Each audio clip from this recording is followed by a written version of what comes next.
Welcome to Happily Ever After is just the beginning. Keeping your relationship not just together, but happy, and we mean truly happy, is part art and part science.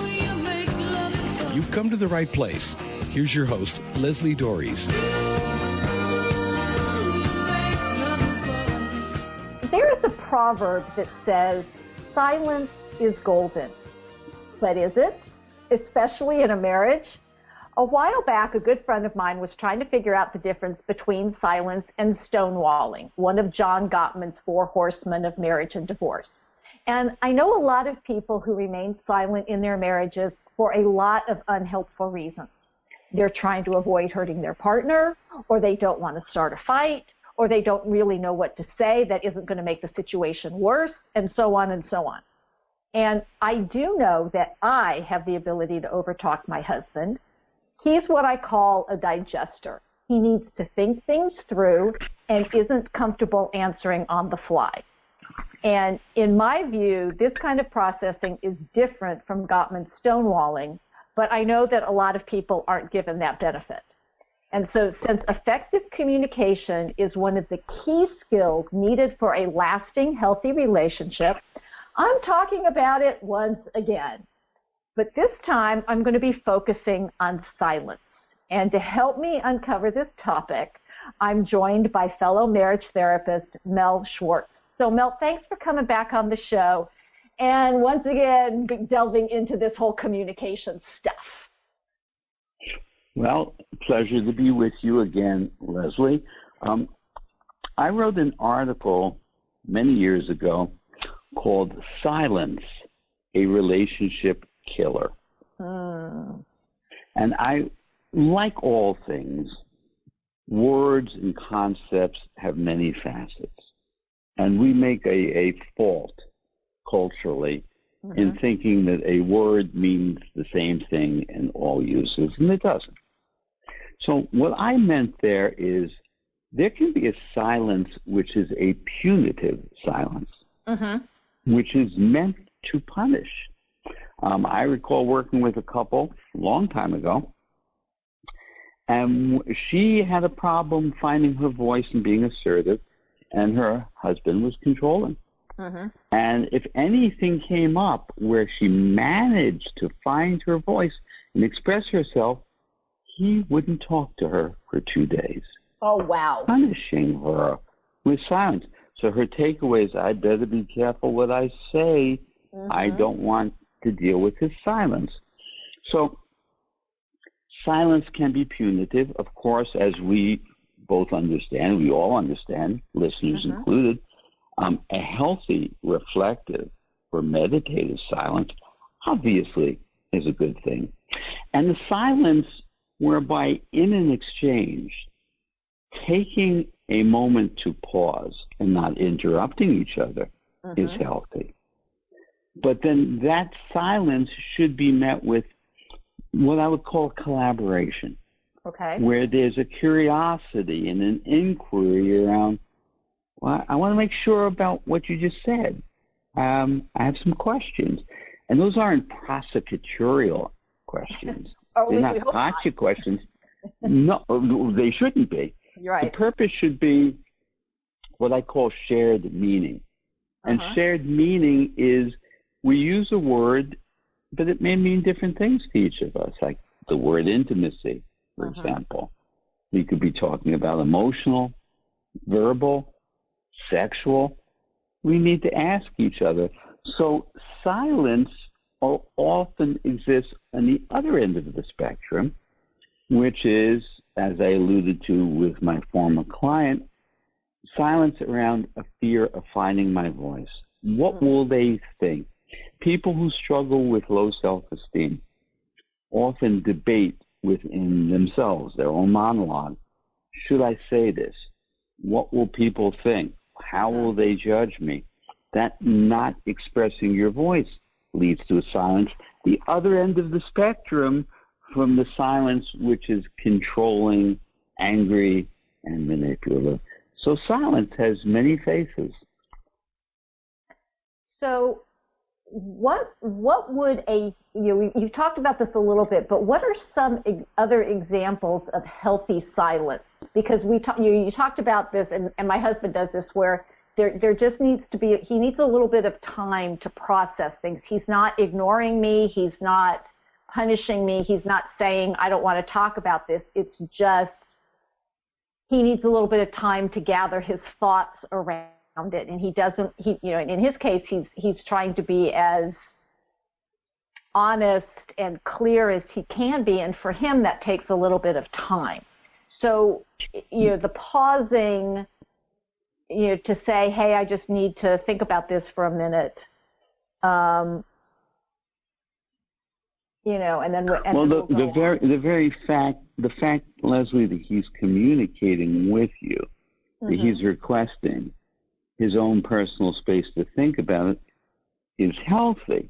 However, that said, what would be even healthier is if he could actually open to the idea of processing live time with you. So it's not his own individual processing or analyzing, but a dialogue is a rare thing. We use the word dialogue, but people don't really understand, what does dialogue mean? Dialogue comes from the Greek dialogus, which means flow of meaning. So in dialogue, imagine your husband saying to you, well, Leslie, you just said this. I have some thoughts about this, but I want to make sure I understand what you mean by this underneath the words. So I have some questions. You see, there he's engaging you in a participatory way instead of two separate monologues, which reach separate conclusions and then share the end of their conclusion. That's non-participatory. In my book, The Possibility Principle, I highlighted what I call participatory relationship, which is two people fully participating by sharing live time their thoughts and feelings, which really infuses the energy of the relationship in a very positive way. Okay, and so that sounds really good. So, what makes that so challenging for couples? Because it's interesting, because I talk about people having dueling monologues all the time because they're not really listening to each other. They're not doing that interaction that you're talking about. So, I mean, obviously, your former client is one of those things where she'd obviously been taught, probably prior to her husband and then with her husband, that it's like, be careful opening your mouth. Right. Now, also the dueling monologues is the irrational, insane default into the right versus wrong argument, which we're all prey to. Now, I'm fond of saying, or when I work with a couple, would you rather be right or would you rather be happy? And of course, they say happy and they default to the right or wrong. Of course. It's instinctive. It's instinctive and it's culturally trained. But the way I revisit that is I say, well, if I need to be right, that means I need to make you wrong. Now, how's that going to work out? Does anybody like being forced to see that they're wrong? No. Now, the only way to really make progress in dialogue and in communication and in relationship is to let go of the right and wrong. I can only invite somebody to hear my different point of view if I tend to their feelings and try to assure that I'm not trying to make them wrong. You see, my instinct is there's something I want you to see differently. Okay. Now, what I'm going to do paradoxically is I'm not going to try to make you wrong because I don't want you back on your heels. I want you to lean in and feel not opposed during conflict. That way I can get you to see perhaps what I want you to see. I cannot do that to right and wrong. Now, right and wrong happen when we're arguing facts. Facts belong in a courtroom. Feelings belong in a relationship. Right. So the way past right or wrong is to share your feeling. Now, feelings aren't right or wrong. Mm-hmm. If I share my feeling and you dispute it, then I might ask, well, do you care how I feel? Mm-hmm.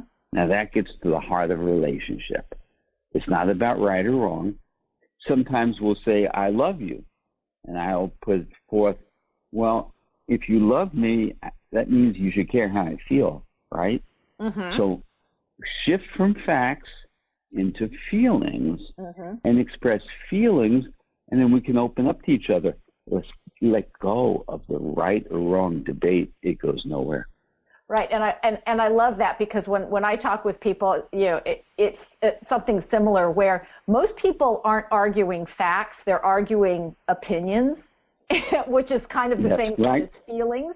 And so, and in my viewpoint, as long as people can get to the same opinion from a true set of facts, then they're both quote unquote right. And that's, I had to learn a long time ago not to ask my son what it was like outside, because he'd go, oh, it's really nice, and I'd go outside and I'd be freezing to death. So I'd say, what's the temperature? And he'd tell me, 60 degrees. Thank you. Now I've got the information I need, because 60 degrees, he's fine. I'm in dressed up like Nanook of the North, So yet there's another spin on that. I used to get into an argument at bedtime with my former wife, and I would say, it's hot in here. Mm-hmm. And she'd say, no, it's cold. We were making statements of fact. Mm-hmm. I learned to say, I feel hot. Right. Now, she can't tell me I don't feel hot. But by the way, coming back to what you just said about opinions, when I hear people, and this is beyond relationships, it may be world matters and politics, people tend to state something as the truth. Yes. And rather than try to change their opinion by a different truth that goes nowhere, when they state their truth, think of the word truth in quotes, I might ask, how did you come to your belief? See, I take a belief, a truth, I turn it into a belief. Now, once we explain how we came to our belief, it's no longer an absolute truth. I love that. So getting back to this idea of silence and healthy versus unhealthy. So we had you gave one example of unhealthy silence when it's being used to punish somebody. Are there other kinds of unhealthy silence? Well, not responding to someone in the moment. Okay. Is harmful. That's injurious. I'm not talking about the example I gave before of going silent for days. I'm talking about when you ask a question of someone. And unlike your husband, who is being polite and saying, I need some time to process this, but when you ask a question and it's met without a single word being expressed, that's a passive anger, isn't it? I'm not going to actually acknowledge you or your question by being silent. Interesting. That's a problem. Yeah, and so how do these negative uses of silence impact a relationship? Negatively. Well, yes, okay. Right. But they deaden the energy of a relationship. Ultimately, a relationship is about energy. Okay. Positive, neutral, or negative. Energy spirals down. It can spiral up. What does intentionally harmful silence do to the energy of a relationship? It sinks the relationship. Yep. Right? It's devaluing and disrespecting the other person. So it sabotages a relationship. Again, I'm not talking about a respectful pause or silence, which sounds like your husband does. I'm talking about malintentioned silence. Harmful. Yeah. Now, many of these behaviors are learned from childhood. You watched your parents work that way, or now work that way. But we owe it to ourselves to be able to shift. Now, there's another problem in communication, which is reactivity. Mm-hmm. Sometimes there's something we want to talk about or get into, but we don't. We default to silence because we're afraid the other person is going to be really reactive or angry. Right. So in that circumstance, I propose enrolling the other person. You know, another expression is foaming the runway. If a plane is going to land without wheels, they foam the runway. Right. So the crash is mitigated. Mm-hmm. So the preface might sound like this. You know, there's something I've been struggling with. It's been on my mind. I want to talk to you about it, but I hesitate. And then the other person will say, well, why? Because I'm afraid you're going to be angry and reactive, but that's not my intention. Mm-hmm. I really want to talk to you about it, but, you know, I don't think it's going to go anywhere. I think you're going to shut me down, so I just don't know what to do. Okay. Now, those sentences are creating an opportunity for that other person to lengthen their fuse and not to be reactive, but to be responsive. Typically, at that point, they'll say, no, I promise. I want to hear what you have to say. I'm not going to be angry. Okay. And the words then can be taken in. That's another technique, which is very important. These techniques of communication are essential. The problem is no one ever taught us this. We struggle in this most valuable place in our lives because we got no education. We're illiterate in the field of communication and relationship, so we struggle. Right. So I need to remind my listeners that This is Happily Ever After is just the beginning on webtalkradio.net. I'm Leslie Dories, and I'm talking about silence and communication with fellow therapist Mel Schwartz. And as my mother used to say, if you can't say something nice, don't say anything at all. Maybe yours did too. But that could be a problem when you really need to speak up in your marriage. And as we were just talking about, your intent isn't to be mean, but to address an issue that may not be nice. And if you don't know how to do that well, or if it's always escalating into an argument, you may take refuge in silence. But as you're hearing, this has its own set of consequences. And if you're ready to change this unhealthy dynamic, I can help. I invite you to take a moment and get in touch and schedule your free, no obligation 5-star relationship call. You can reach me at Leslie at foundationscoachingnc.com. That's Lesli at foundations, FOUNDATIONS, coaching, N as in Nancy, C as in Charlie.com. Or you can reach me by phone at area code 919-924-0463. That's 919-924-0463. And now I want to get back to this conversation about communication and silence. Mel, what are some things that, I mean, you were talking before my little break about people learning how to communicate because we haven't been taught. I liken it to, when we're babies, everybody's just waiting for us to speak and they're hanging on our every word. And then after a while, nobody really wants to hear what we have to say. So, but how do couples learn to change, to first off even recognize that maybe there is a pattern of unhealthy silence, and then how to change that pattern? Again, to move into what I call a participatory relationship, which requires emotional and verbal intimacy, which simply means sharing more of my thoughts and feelings, wanting to know more of your thoughts and feelings. So it's not just transactional communication, but we're going deeper.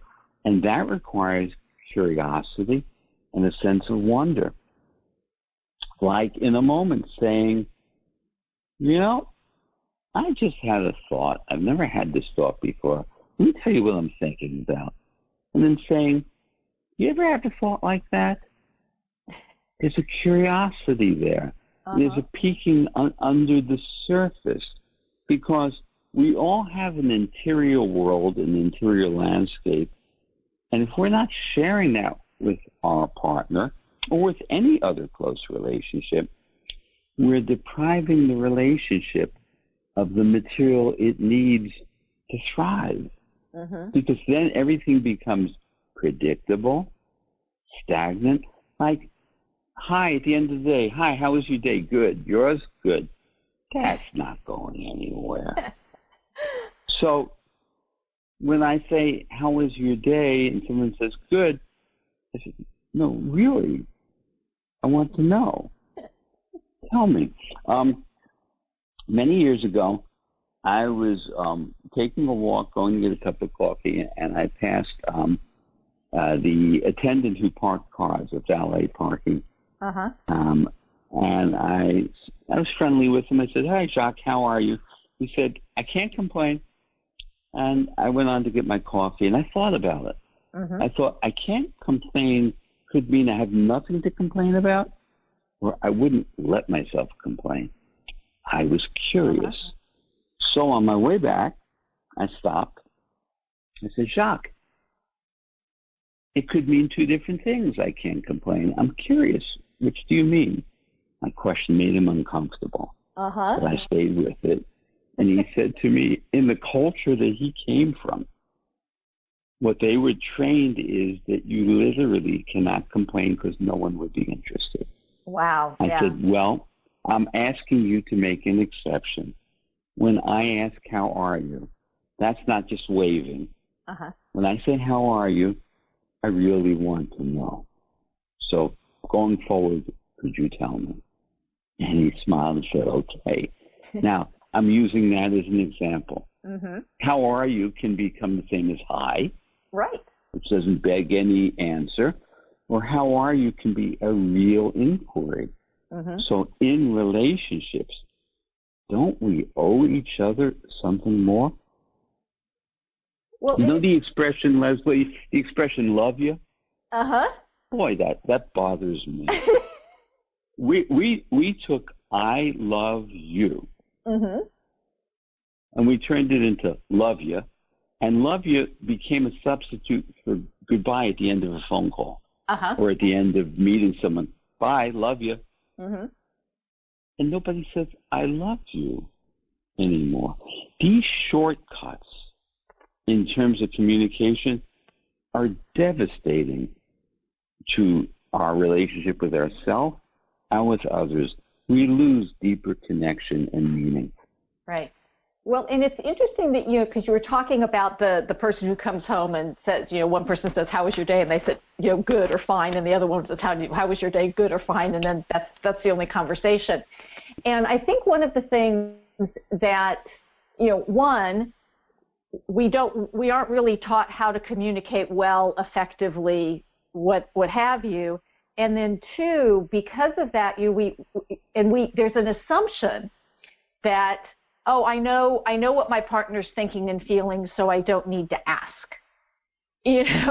And which one is, first off, disrespectful, and two, it's also distancing because people get out of the habit of having these conversations. When we fall in love, I mean, when my husband and I met, we lived in different cities, and this was back pre-internet, back with the dinosaurs.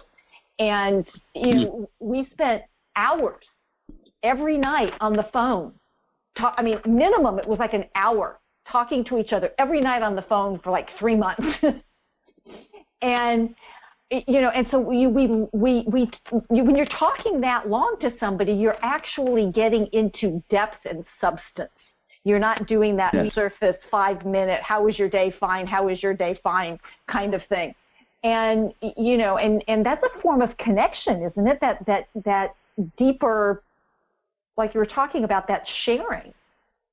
Well, part of what I teach, one of the principles in my book is the value of uncertainty. So Oscar Wilde said, or he wrote, uncertainty is the essence of romance. Now, that's what you were just describing, because in your conversations with your husband early on, there was a not knowing, an uncertainty, a sense of wonder and curiosity. And uncertainty is the essence of romance and passion. It's passionate. what we do after a while when the relationship is secured, we default to predictability. We think everything is known, and then we're not really present. It loses its vitality.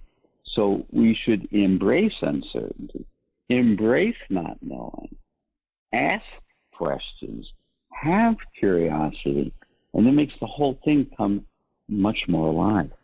But Mel, isn't that just uncomfortable? I mean, my partner might say something that's hard to hear, or that what do I do with this? I mean, isn't this why a lot of times people resort to silence? Well, look, people work out, go to a gym, lift weights, go running, do yoga or Pilates. Physically, we embrace discomfort. Okay. Emotionally, if we don't embrace discomfort and stay in our comfort zone, we're not going to grow. Now, so it may be uncomfortable. Again, what if we embrace the discomfort and we said, wow, it's a tough question or a tough comment you made.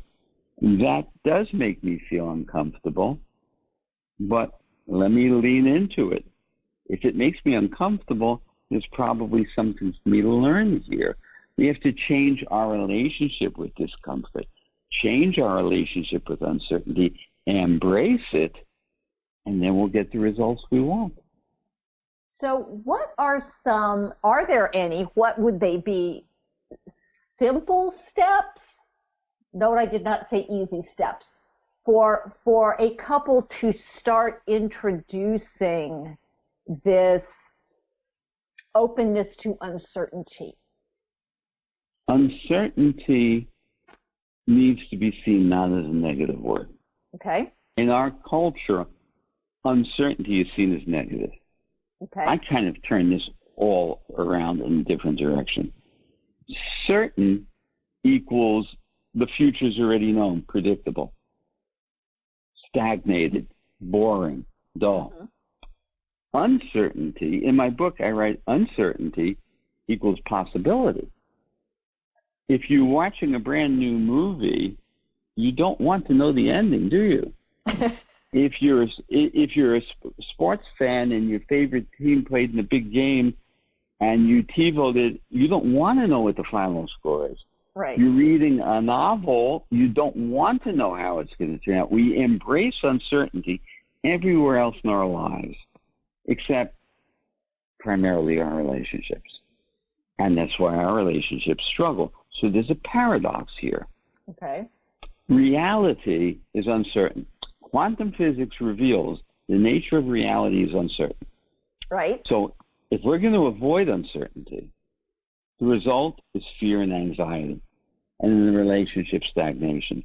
So to me, I thought, well, what if I embrace uncertainty? That means I get to ride the winds of change.